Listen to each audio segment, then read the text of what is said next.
Thank you.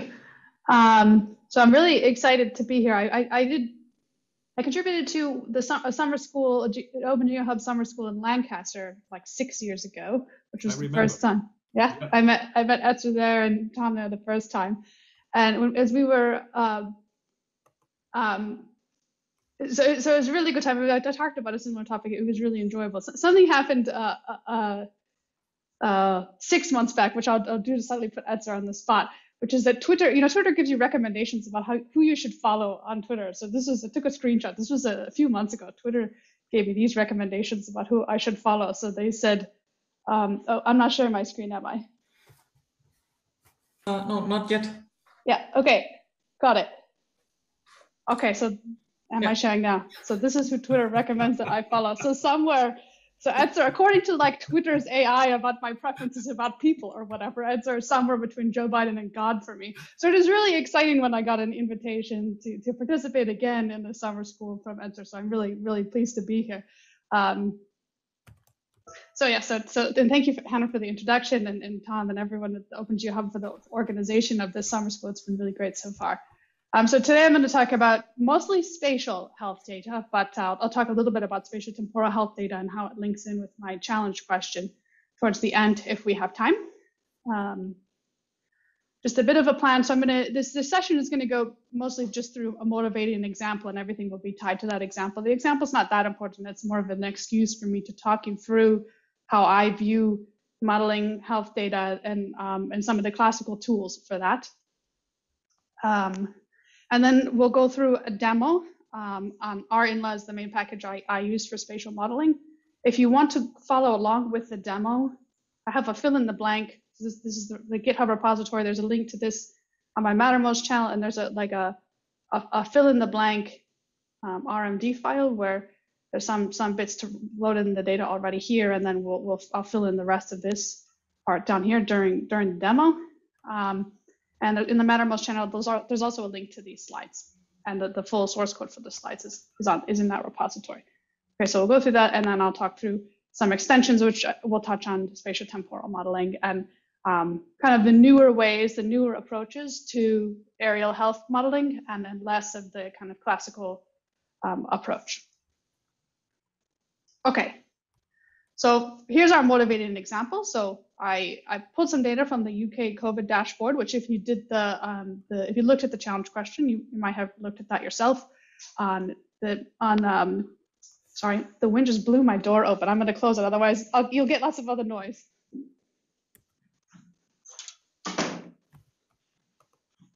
Sorry about that. These are percentage of people who are vaccinated in MSOA. So again, if you did the challenge question, you would have seen a little bit about MSOA. So these are medium-sized spatial units, kind of governmental units from the Office of National Statistics in the United Kingdom. So they're medium-sized. It's sort of like 3,000, 7,000 people, somewhere in that order of magnitude. So not tiny, but also not big.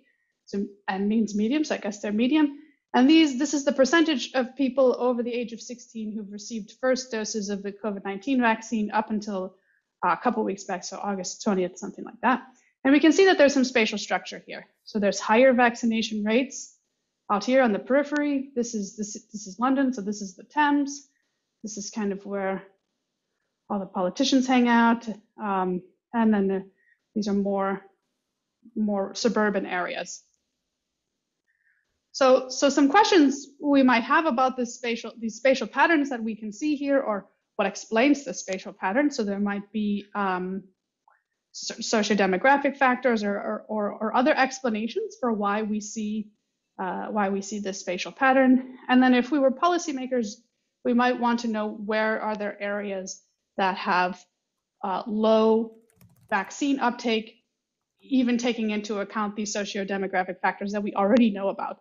So if I had pulled this data, say in April, in the United Kingdom, it wasn't possible to get vaccinated unless you were kind of clinically vulnerable or over the age of 65. So if I had pulled this data in April, we would expect some areas that had lots of young people to be there, have low vaccination rates, and that wouldn't have necessarily been surprising to a policymaker. Maybe no intervention needs to happen. So at the end, we'll look at how we can look at what areas are at risk taking into account all of the factors that we already expect to be important. Okay, so here's a little bit about the philosophy about how we would do this. So let's start if we knew everything, if we were, if we knew everything that could potentially affect vaccination rates, maybe there's 100 features, maybe there's 1,000,000 features. If we knew what those features were, we knew, and we could go out and measure them in every area, and we knew the function f that relates the vaccination rates to all of these features, we would be good. We wouldn't need to do any statistical modeling. We could just write down the vaccination rate as a function of these 100 or 1,000,000 features. But this is nonsense. This is never possible. So we aren't omniscient. So usually we can measure some subset of these features. We estimate this function f, and we add an error term. This is kind of classical statistical modeling, non-spatial modeling. You have some features, you estimate some function f to relate your responses to these features. Maybe this is just a linear function, and maybe it's a spline, and then you have some error. What spatial statisticians do, you start with the same regression term. Maybe you have this independent error, but then you have some structured error, which is usually a random effect. So RE here stands for random effect. So we have our regression term, some error. So there'll be some mismatches between the true function and what we're actually able to measure and estimate. So we have an error for that. But we also have an error that is spatially structured to say that the ways in which this mismatch might happen will also have a geographic structure or potentially a time structure as well. So a spatial temporal structure. That could be for several reasons. Maybe some of the features that we're missing have spatial structure themselves. Maybe this function, it has some spatial properties to it which are not, or which are going to have more errors in some areas and less errors in other areas. So this is what we're going to work towards. I'm going to start with a model that looks like this, and then we're going to work towards building a model that looks like this today. Okay, so what features can we look at? So I pulled 3 features. These are not necessarily exhaustive, but I thought that they sort of capture at least the popular discourse about what is affecting vaccination rates. So as I mentioned, age would be a factor. Areas where there are there's lots of older people, those people would have been eligible for vaccine sooner, so maybe their uptake is higher. In areas where there's more older people, maybe the uptake is lower in areas where there's a lot of younger people. And then this is a measure called IMD, which is a measure of like a composite measure of socioeconomic status of deprivation in the UK, where a higher number means more deprived or more poverty. These two data sets, they come from the Office of National Statistics. The most recent data for population is 2019. And then this survey data is initially from the Office of National Statistics. It starts on a smaller spatial scale and then it's upscaled. So this to the MSOA level by the University of Sheffield. So if you click here, you can get more information about the methodology, but that's not particularly crucial for us right now. So in summary, if we're gonna use these 3 features that have some spatial structures themselves, you can see, to try to explain and understand what might be going on in our initial picture where we saw this spatial structure in the vaccination rates. So initially, I'm just going to go through some exploratory data analysis and build a logistic regression, which is what you would do if you were a non-spatial statistician, potentially, if you had this data set. Okay, so we do some initial data exploration. It looks like as deprivation goes up, the percent who are vaccinated goes down. This is again what you would hypothesize in advance, maybe. For age, the higher percentage of the population that's over 65, the higher the vaccination rate, and then we have the reverse for the proportion of the population that's younger adults. So I'm going to do something sort of crude here. There's some non-spatial, there's some non-linear trends here. You might fit a spline to try to capture these blue curves. I'm going to do something slightly crude and fit a quadratic model here, a linear function here, and then a piecewise linear function here breaking at 40%. You could disagree with the way that I choose to fit this model, but there's more sophisticated things to do. But I'll initially fit a GLM to the number of people who are vaccinated, the number of people who are not vaccinated, this quadratic term, and IMD. You'll see in the variable, in the data set, the variable here is called old, the variable here is called young, and then this gives me a piecewise linear function, so two different slopes above and below this indicator, 40%. Okay, this is what you would do, maybe if you didn't know anything about spatial statistics.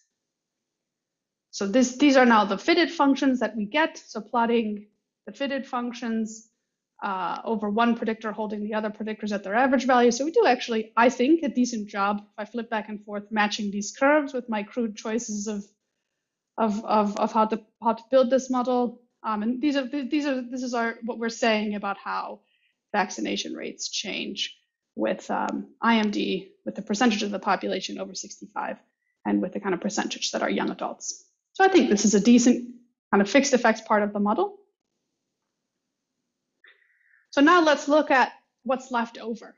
So if I look at the residuals, so I take my observed proportion and subtract the fitted proportion that I got from the logistic model, this is what the map looks like. So we've actually washed out some of the spatial variability has definitely washed away. It doesn't look as dramatic as it does before. So certainly some of the spatial correlation that you could observe in the original data is explained by those predictors that we use in the model, but there's clearly some leftover variability that has spatial structure to it.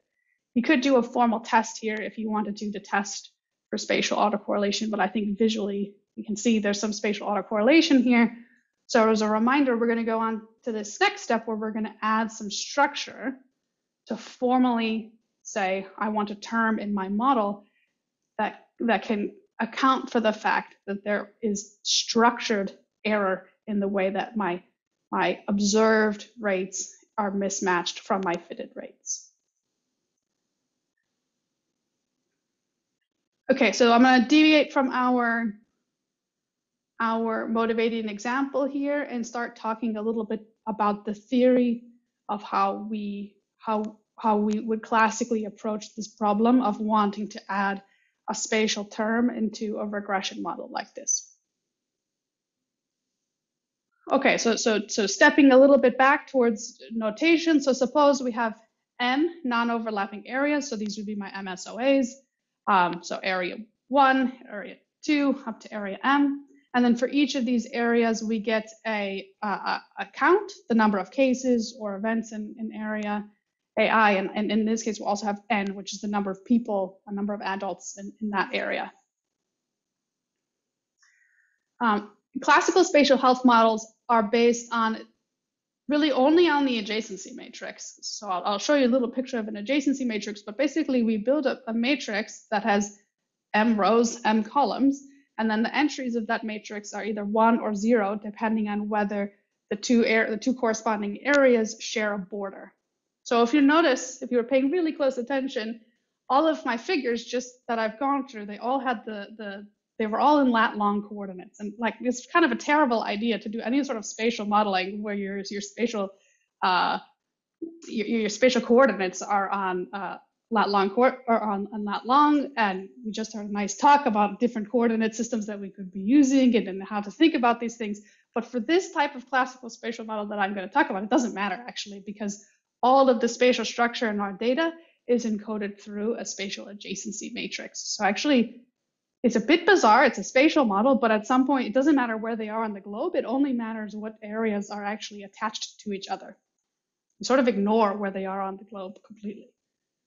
So here's a little snippet of some of the MSOAs in London. So I've taken a little area and I've colored three of the polygons.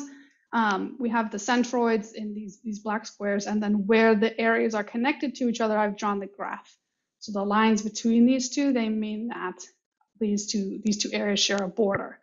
So in W, the parts of W for the orange, the blue, and the green would all have 1s in the entries for those. So the kind of orange-green entry will have 1, but then this pink polygon here, which is not connected to these other 3 colored polygons, it would be 0. So the orange-pink entry of this W will be 0. So to show you that, so orange-green entry, oh gee, that is 1, but then say green-pink, these two aren't connected to each other, so the entry there is 0. And the full representation of space and the classical models for aerial health data is through this matrix. You can create that matrix from a spatial polygon object using some tools from the spdep package. So it's not, you don't have to go and create this yourself. This style equals B here, that gives you those 0s and 1s. By default, you get weights. So this would be here, this would be a half and a half because there's a total of 2. But for what we're going to do going forward, it doesn't actually matter whether you do style equals B or you let the default, which is style equals W, carry forward. But again, so if you look at the code, and we'll look at this in a second, this is my original spatial object, which has all the good coordinate reference systems and all of that. But we changed this to a neighborhood structure, and then we changed it to this matrix of 0s and 1s. And at the end of the day, in the classical models for aerial health data, this W matrix is our full representation of space. We get rid of all of the other nice information we have about how close together some polygons are, or how much of a border areas might share, or any of that. We throw it away and we just use this W matrix, which I think is quite interesting in a way. Okay. So to talk about this, I've said this classical spatial model a couple of times now, so let's actually look at the full structure of one of these. So we're going to use a binomial model. You could use a Poisson model, for example, would be another classical thing to do, but you have some top level, what I would call a likelihood, some kind of model. So binomial, Poisson, normal, that has some parameters, so a mean parameter, or in a binomial model, it would be a proportion. And the typical transformation you do for proportion is logistic transformation, hence logistic regression. And then we say this log odds. So logistic is log theta over 1 minus theta. Has some what I would call a fixed effect x beta. So this is this f function, this explanation, as much as we can do with the features that we can measure. And then it has error terms. So this I would call an IID error. So it's normally distributed with some precision. And then we have some other term U, which is what I call a spatial random effect. And that means we have to choose some distribution for these U's, which has some spatial structure. And the typical way you do this is that you want this distribution to say that U for one area is going to be similar to the U's for the other areas. So the kind of old school choice for H is something called the intrinsic conditional autoregressive model, or ICAR model, which is specified by a set of conditional distributions. So for the U for one area, given all the other spatial random effects, is normally distributed. And then its mean is equal to what this works out to be is the average value of the spatial random effects in all of its neighbors. And then a variance where the variance is lower for areas that have more neighbors. So maybe it's a little bit easier to read in this format. So you take the sum over all the spatial random effects they use for all the neighbors of I, and then you divide by the total number of neighbors, so that's just the average. Sometimes you'll see this expressed as kind of a U bar, and then you have a conditional variance, which is, so for the areas that have more neighbors, this conditional variance is smaller. Okay, so what that means is that I have this explanation of how I think the proportions, the chance of being vaccinated changes over space as a description of some features, X, and then I have an independent error, and then I have a spatial error, where the spatial error means that the error the error will have kind of highs and lows. There will be regions where they have similar values of the spatial area, of the spatial error, and then regions further away won't matter so much. Okay, this model, this model here, where you use this conditional autoregressive model, has a name called the BYM model, and that's after a paper from that's named after the authors of the paper, so Biseg, York, and Mollier.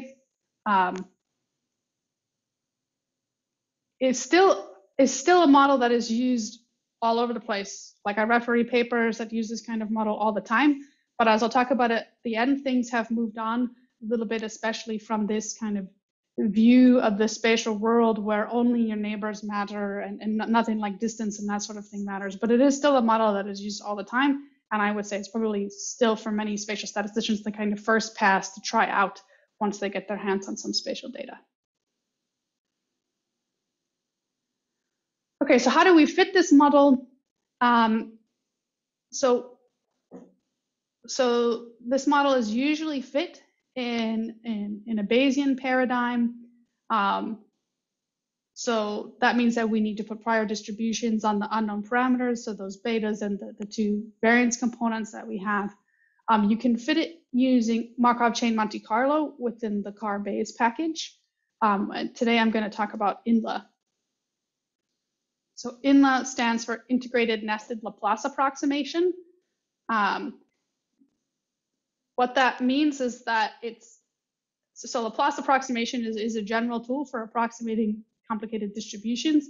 And then the nested means that you have kind of these nested approximations. But what it is basically doing is making a deterministic approximation to a posterior distribution in a Bayesian model, which means you don't have to do any sampling. It's not, depending on how complicated your spatial model is, it still might take some time to compute, so it's not necessarily instantaneous, especially if you're doing a spatial temporal model on a sphere or something like that. It's not necessarily instantaneous, but it is still probably quicker than MCMC.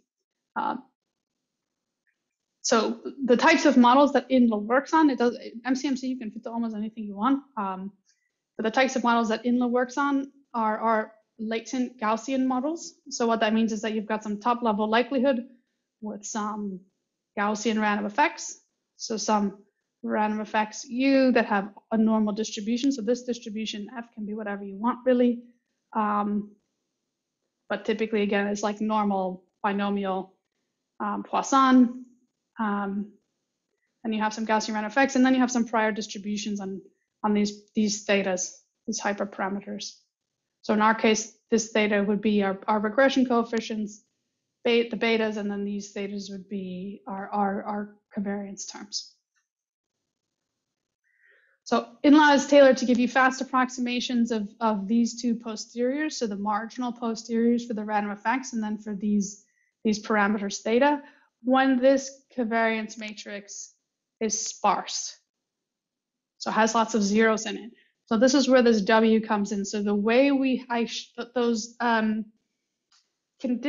that full set of conditionals I showed you, where, let me go back a slide, here, these conditionals mean that this matrix here, the inverse of the covariance matrix, has lots of zeros. So this inverse variance covariance matrix will have zeros for for an entry which is corresponding to two areas that don't have any neighbors. So it will be pretty sparse, especially in the graph like for London. You know, I think there are about 600 MSOAs in that graph, but most of the areas are only going to have on the order of 10 neighbors. So for a given entry in this inverse, this precision matrix, the inverse variance covariance matrix, it's going to be 10 entries that are non-zero and then a bunch of zeros. And INLA is really tailored for this setting where you have a sparse precision matrix here. Okay, so as we'll see, the syntax for fitting an INLA model is actually not that difficult to kind of graduate to if you're already competent in LM or GLM. The main thing that you have to do is add a term like this, F of something with some model, to add in these random effects. And specifically, the ones that we're going to need today are IID, BSAG for the car model, and then later we're also going to use BYM, which does both of these things all in one. This is a typo, sorry, these three should all say model, although maybe it works anyway, but we're going to write out the whole word model here. So you have F of I, where I is your index for your random effect, and then you're going to have what kind of model you want. And for the BSAG models, for the spatial ones, you also have to give the graph. With the graph, Inla will use one of these graphs that comes from SPDEP, so you don't have to do any special work to make the graph. You just need those functions I had before for the SPDEP package. Okay, this slide is to remind me to stop with the slides and move over to R. So before I do that, just a reminder that I'll put this in GitHub, or sorry, I'll put this link in Zoom. Again, if you want to, and it's also in Mattermost, so you can download this RMD file to go along with me if you want, or you can just watch. Either way is fine. But here's the notebook or the markdown file. So I'm just going to run through a little bit what I haven't been showing you much of the code that I've been doing in the background so far, but for what you need so far from the what was in the source code behind those slides, I use the tidyverse package. You don't actually need the tidyverse package. It's not essential. SF, Inla, and SPDEP are more essential. And then if you look at the source code for my slides, I use a couple of other packages, but those are just to make my slides look, the pictures of my slides look nice. You don't actually need those. The main thing, one of the things to note is that Inla is not on CRAN, so you have to download Inla from Inla's own repository. And I have the code to do that on, if I go back to here, this is the code that you need to install it from Inla. It is not quick, so Inla basically runs some C in the background, and then there's an R interface to the C that's actually running the optimization and the computing in the background. So it's not exactly quick to install, but if you've installed it already, then you can probably follow along. Okay, and then this is a bit of code to download the data from GitHub, but not to do it a million times. So check to see if you've already got this folder on your computer, and if you don't, then you can download the file from GitHub and then unzip it, and then this has the shape file for the data. I should already have it on my computer, so yeah, okay. So this loads in our shape file. Are you planning to share your R code right now? Because we only see your browser. Did I do it wrong again? Sorry.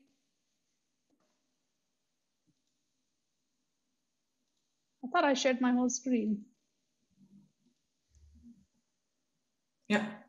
Okay, sorry. So I'll start again.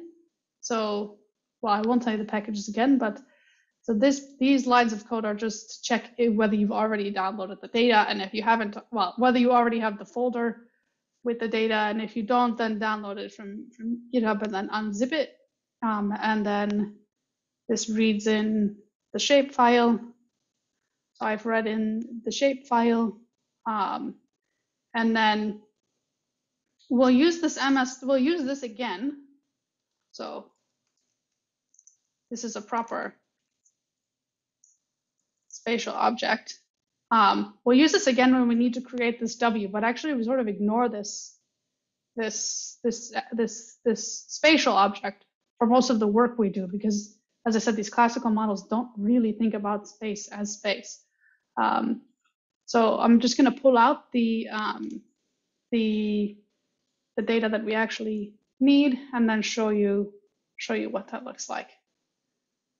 Pulling out the geometry, I've done this so that I can make my plots later on. But these are the main predictors that we have. And And this is the basic GLM that I ran before. Okay, and then I've run this code already to make the W matrix. You could do this all in one step if you wish. So this makes the neighborhood, which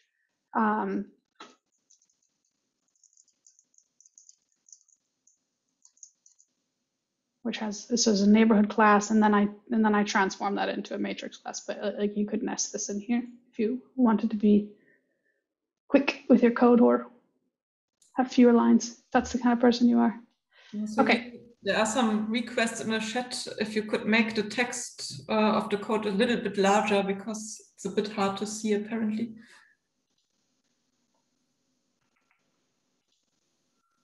I did bump it up to 150, sorry in advance, but I'll try 200 to see if that works for you. Is that better? For me, it works. Okay. At least it's a bit bigger than before, so I hope. Okay. I think maybe I should then move my, anyway, I should probably move my console. You won't be able to see the console as well. Okay. Okay, so now we're getting to the actual part. Everything so far is what we were running up in the slides already. So there's one quirky thing about inla. So I had in my code that in my slides that you need to have this f, and then you give I comma model equals IID and that sort of thing. So one quirky thing about inla is that if you're going to have multiple of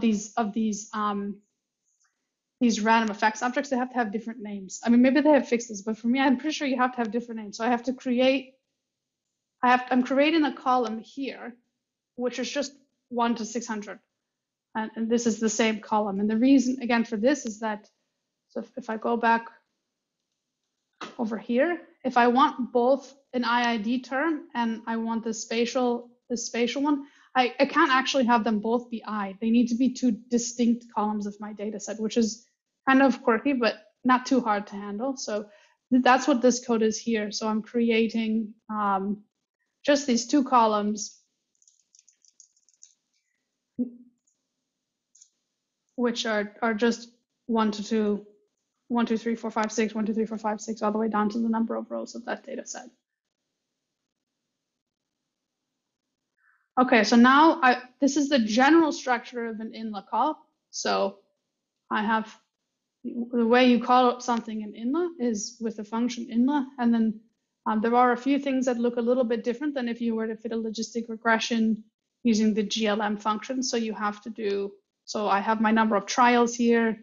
I have this new data frame that I've created. So these bits are pretty similar to the GLM syntax.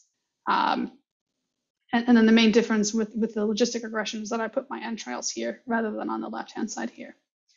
Okay, so I've left this ... in here so that we can fill in the formula. So I'm going to cheat a bit and start by copying the formula that I had for my GLM. All this part should work fine. So I delete my ... there.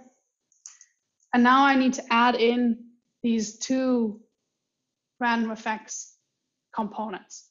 So I will do F, and then I will put in this first column IDV, which I just created, and then model equals IID, and then plus F IDU. Again, these two need to be distinct. Model equals, sorry, I'll start a new line, otherwise I'll go over with equals BSAG, and then here you need this extra graph equals, and then I will put in this graph that I created here, London W.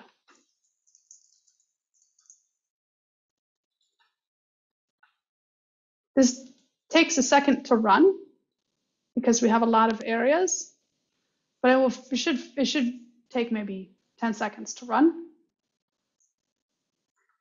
If my computer isn't using all of its RAM on Zoom.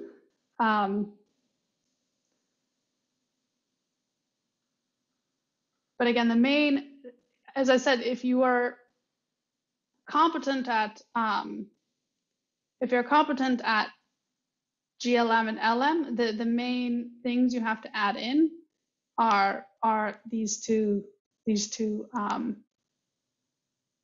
F's for those that the IID error V's, and then the spatial error U. Okay, so that did take more than it would take if I wasn't on Zoom. I think if I wasn't on Zoom and my computer wasn't using that much RAM, it would take closer to 10 seconds.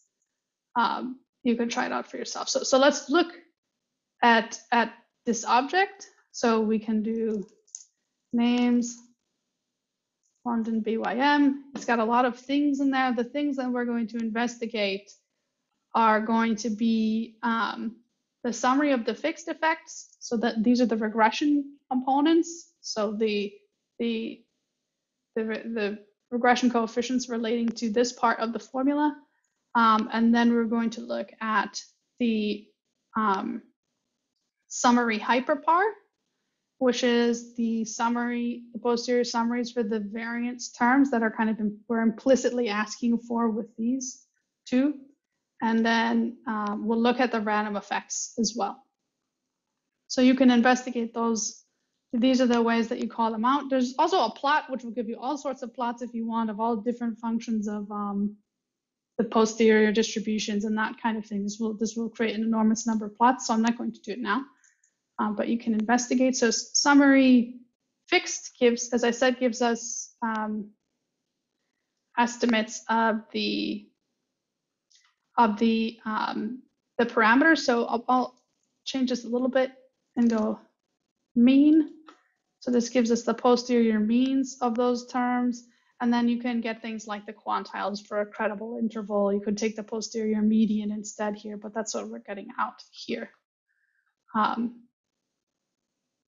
If we wanted to compare those, we could compare those numbers to our coefficients from the GLM to see the difference.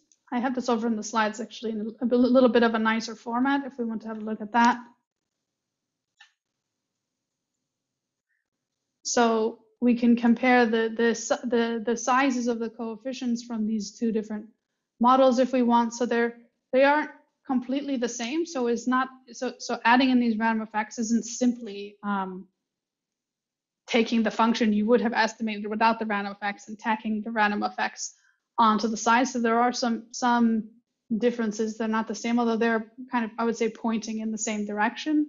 So we're getting a similar qualitatively similar trend, say, in the effect of being of the proportion of the population in an area that's over 65. And if we look at we can look at summary hyperpar. So this is giving us summary statistics for the variance components for our random effects. So this is our estimate of the precision for the independent random effects, and then this is the estimate of our precision for the spatial random effects. So a couple of comments here. So you might be tempted to compare these things directly. So one thing to remember is that these are precisions. So, and it tells you here, this is precision, which means it's the inverse of a variance. So a higher number here means a really small variance, which means we would expect these V's to kind of be very close to zero because they're not going to go too far away from zero. Whereas these things might be bigger in order of magnitude bigger because the precisions is smaller here. It's not quite right to directly compare these orders of magnitudes for reasons I'll explain right at the very end of the talk.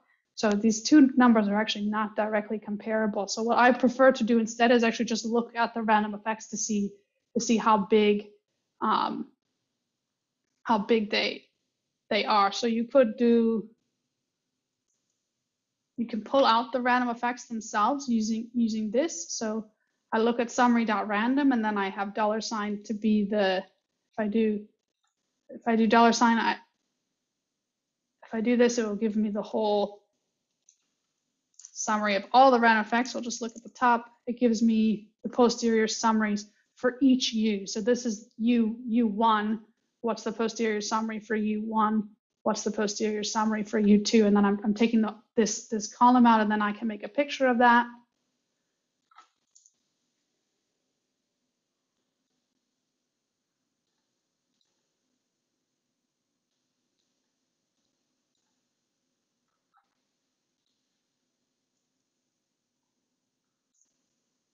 I can also, I'll switch over to showing you the picture in the slides. So this is what it looks like if I plot U and I plot V.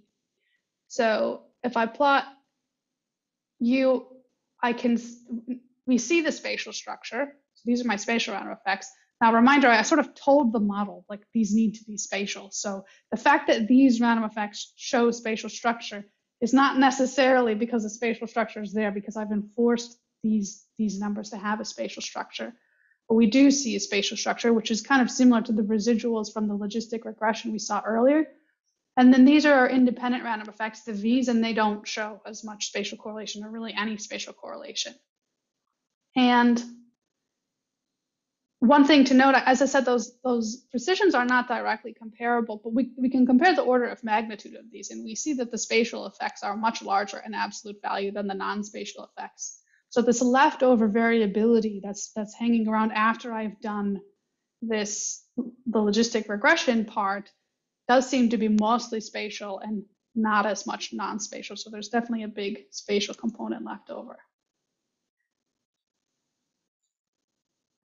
Ah, my map appeared.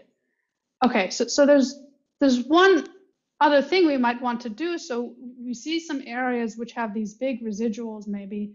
These big negative residuals mean that the odds of vaccination are a lot lower than we would expect after we've accounted for deprivation and an age structure. And one thing that you can look at is to calculate the areas where these random effects are lower than some threshold. So what's the probability that this error is really, this mismatch between what my model says the vaccination rate should be and what the true vaccination rates are? What's the probability that this mismatch is big in a bad way, that the vaccination rates are really a lot lower than we would expect? So you can calculate this these probabilities using INLA. So this INLA p marginal function does that. In order to calculate this sum, there's a slightly more convenient way to do the spatial model, which I pointed out before. You can do the random effects all in one hit. So if you use this by model equals bym here, then you get the u plus v together. This probably is gonna take a bit. So I'll show you the results of what that map looks like, and we can go back to the slides. So again, we're trying to calculate this probability that the sum of these random effects is quite negative, which would mean that the vaccination rates are lower than we would expect. And when you calculate this using a cutoff value of -0.5, then you see these areas seem to have we're quite confident, as in the probability is high here, essentially 1, that these areas have a lot lower vaccination rate than we would expect after accounting for the age structure and IMD deprivation. So if you could go in and look at those areas, like seems like a cluster here, maybe something interesting is happening there. Maybe there's some explanation for why this area doesn't have very good vaccination rates, and then try to intervene there. So some caveats about that, what I just said, like, maybe you should go in and see what's going on there, are that those exceedances depend on the regression model part being correct, which might not be true. We might be missing some features. That functional form that I set up is kind of basic, might not be correct. The other thing I want to point out is that these regression coefficients, this whole regression is what I would call ecological, meaning area level. So these are area level summaries, which is pretty common in health data, that you only get information at an area level and not at a point level, not in an individual level. But the associations that you get on these area levels can be different and often are different from the associations you might get on an individual level. So we're not necessarily, I cannot say that someone who is over 65 has a higher chance of being vaccinated from this model. I can only say that areas where there are more people who are over 65 have a higher vaccination rates, but I can't actually say anything about an individual. And attempting to do that, to say, well, here's what I estimated from this model, and applying that to an individual is called the ecological fallacy. So it's a fallacy, we ought to avoid it. So we got to be careful about how we interpret these models. But this is a common approach because often you, as I said, you only have this area level data. So some extensions, as I've mentioned, there's nothing special about the binomial model here. So Poisson is more common for rare health outcomes. So cancer incidence is something that I've worked on before. If you were looking, say, at COVID-19 mortality, which thankfully has a lot lower rates than vaccination, you might consider a Poisson model instead of a binomial model. You can add time components to your model. For example, you can add sort of this BT, which has, say, an AR1 model, or a model that has a random effect structure that is space cross time. And this is the code for doing that in INLA. So again, it's just these Fs. This one is a little more complicated for doing the Ds to get space cross time. And then I'll just talk about two potential extensions or sophisticated ways to make this approach a little bit more sophisticated. So first is about priors. So there's this really nice paper from some of the INLA team talking about how to put priors, particularly on the tau and the gamma. And I mentioned that we boil all the models down to this graph W. And one of the problems with that is it makes it really hard to specify priors on these components because the interpretation of these parameters depends on the graph. So if I decided not to do MSOAs in London, but I just instead did local authorities, then my interpretation of tau and gamma completely changed. And they have a way to think about this so that you have this weight of U's and V's, and you rescale essentially rescale that W matrix so that this tau has a consistent interpretation across all graphs that you might have, which I quite like that. So if you're interested in this, I would suggest this paper to you. And then in general, the INLA team is pushing away from doing things on a graph like this and going to more spatially continuous models through this SPDE approach. And you can have a look at this book if you want. There's pictures from that book, but basically you have a continuous approximation, you have an approximation to a continuous Gaussian process, which at the end still works well with INLA's machinery about having sparse matrices and that kind of thing. So just to wrap up,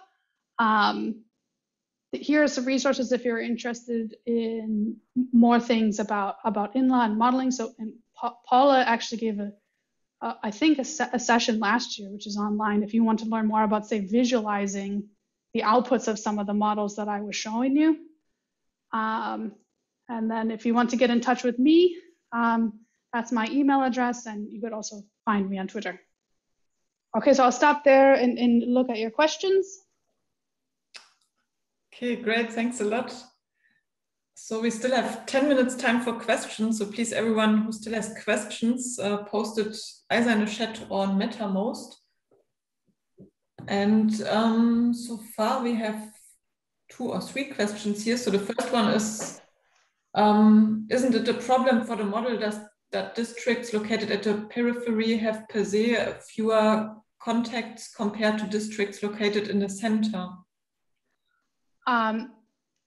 So the model does handle this to a certain extent. I would say it's not a problem. The model does implicitly acknowledge that because all right, if I go back, if an area was right on the periphery, you would have fewer neighbors. So you're implicitly then saying that you don't know as much about those areas. So you're saying that those areas your model says those areas will have higher variability. These U's would have higher variability, which essentially means you don't know as much about them as the areas that are in the center.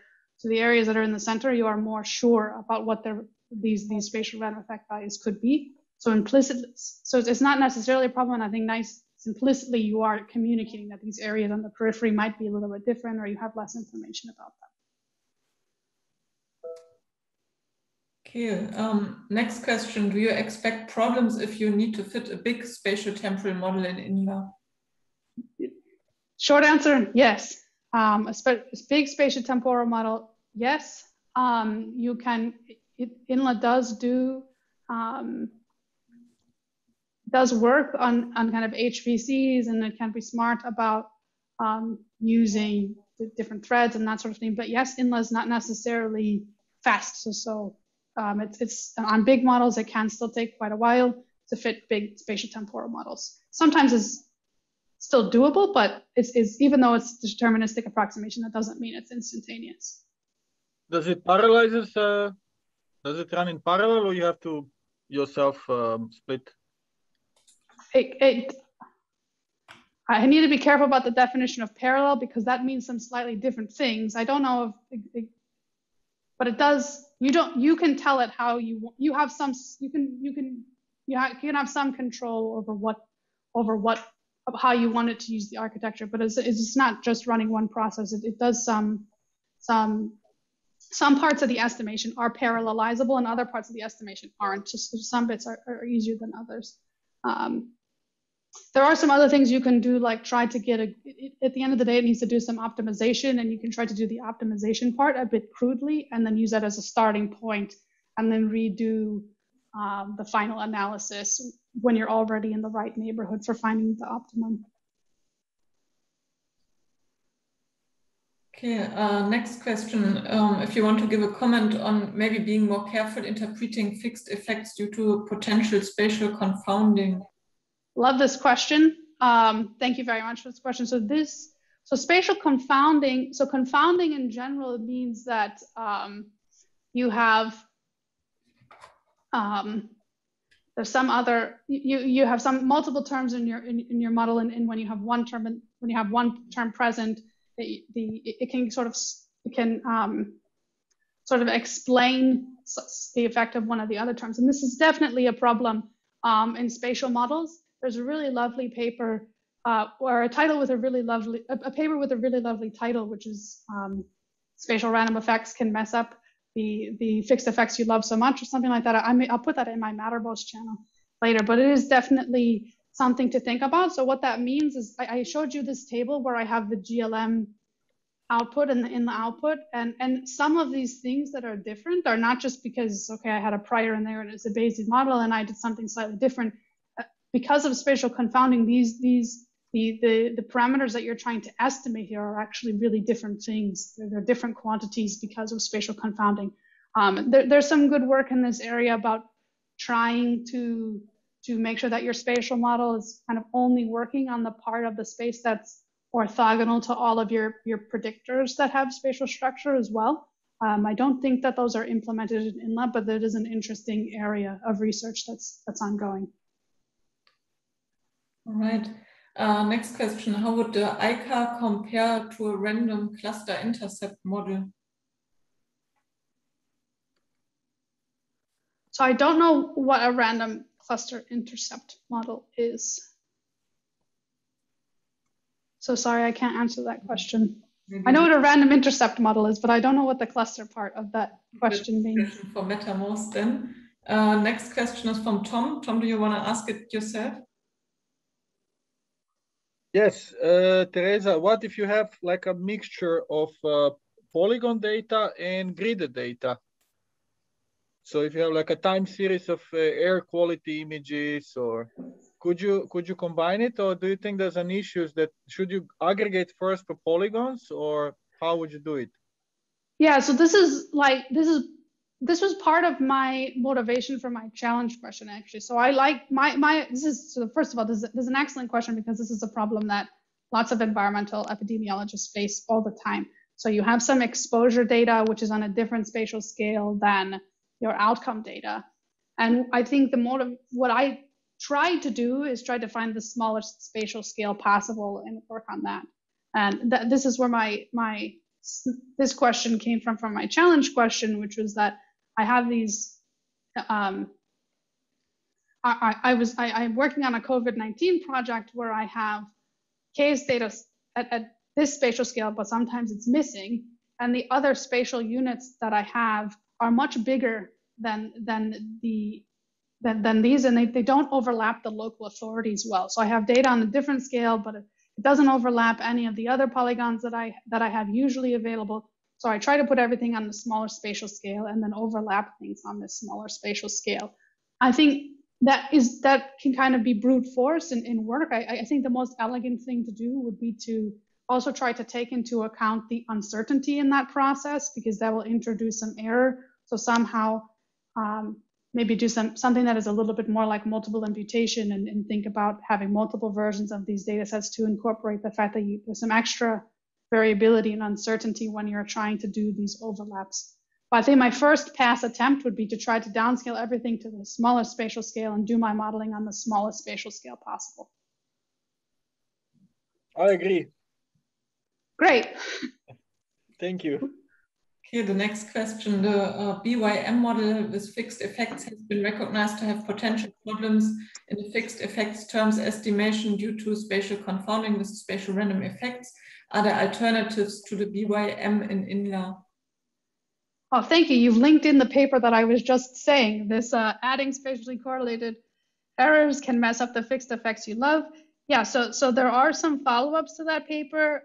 There was a nice paper recently by a PhD student at the University of Bath who was looking at the spatial confounding issue, but with splines. So her spatial random effects were fit with smoothing splines. And then you can more easily do this with orthogonalization that I was talking about, because you can make sure that your smoothing spline is only looking at the parts of space that aren't already covered by your spatial, your spatial predictors. So that's, I'll link in that paper as well, the scan paper. Yeah, but it's an interesting problem for sure. It's one that I'm interested in, but I'm not sure that there's any consensus about alternatives just yet. All right, next question is from Etzer. Yeah, I can ask that. Hey, let me look it up. Excellent presentation, Theresa. Thanks so much. So, and thanks for explaining the ecological fallacy. But then, what would you have to do when you really want to have individual-based estimates, or is that just completely out of reach? So you cannot get individual level estimates without some individual level data.